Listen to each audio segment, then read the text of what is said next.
Everyone, it's Friday.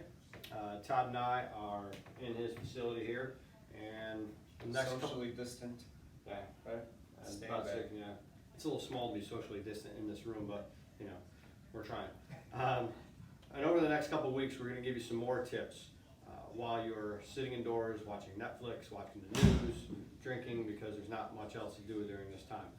But we're going to give you some tips. We're going to start with some putting tips of what you can do in your house to try to work on your game during this time. So what do you have here for us, Todd? Well, so like a simple training aid would be something as simple as a ruler here. And the intent would be to just simply roll the ball down the ruler in order to get the ball started on the right line. So pick out a target. You always want some type of target as you put the ruler down on the ground. Like the dog or the cat? Exactly. Then you put the ball at the end of the ruler, and then now as you set up, it's going to help with, again, being kind of square to the target line to start. And then as you putt, you just go, make your stroke, try to roll the ball down the ruler. That click, that went in the hole actually. So two things, again, it's going to, because the ball is sitting up a little bit and you have that little lip of the ruler, it's going to want to force you to swing your putter and hit up on it a little bit. Two, it'll give you the feedback that you're able to start the ball where you intend, which is one of the three fundamentals of putting, is being able to start the ball where you intend, so if you're able to roll it down the ruler. If you want to get really creative and you If have you like... start the ball where you intend, you have a better chance of making it, correct? Correct, Okay. that gives you a good opportunity. Just checking. Right.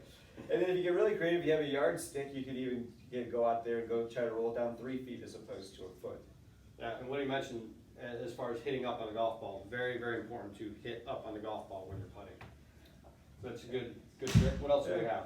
Well, so then if you don't have, for some reason you don't have a ruler at home, another thing that you can do is just create like a simple gate. So, I'm not touching that. yeah, I don't blame you. So you can set up there, you can put the ball down like this, and then on the, just outside the toe, and then just outside the heel, you'd create a little gate with 2 other golf balls. Again, having a target, you'd want to simply just kind of go back and through, trying to make sure you don't hit the gate.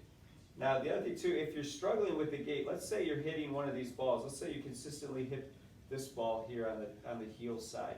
Generally when you have the golfer that hits on the heel side, the club's moving a little bit too much from in to out. So then what I would have you do is put another ball on the toe side here even, and then on the heel side out in front, and then as you putt, go through there, again your goal would be to get the ball through the gate and then not hit those other golf balls, and that would encourage more of an in-to-out stroke. If you're hitting the ball on the toe side, you're probably too much into out, generally, and then you could flip the balls around. Just making sure that you're creating solid contact each and every time. Very important when you're hitting putts, obviously, along with every other club in your bag. But very important, going through that small gate to create solid contact and get your ball on the right path and make those putts. Yeah, it just to follow up on that, very few people take the putter too far inside and swing it too far out. I don't see that very often. Generally, you see the other way, and if you're going to make an error, you would want to be that a little bit too much into out.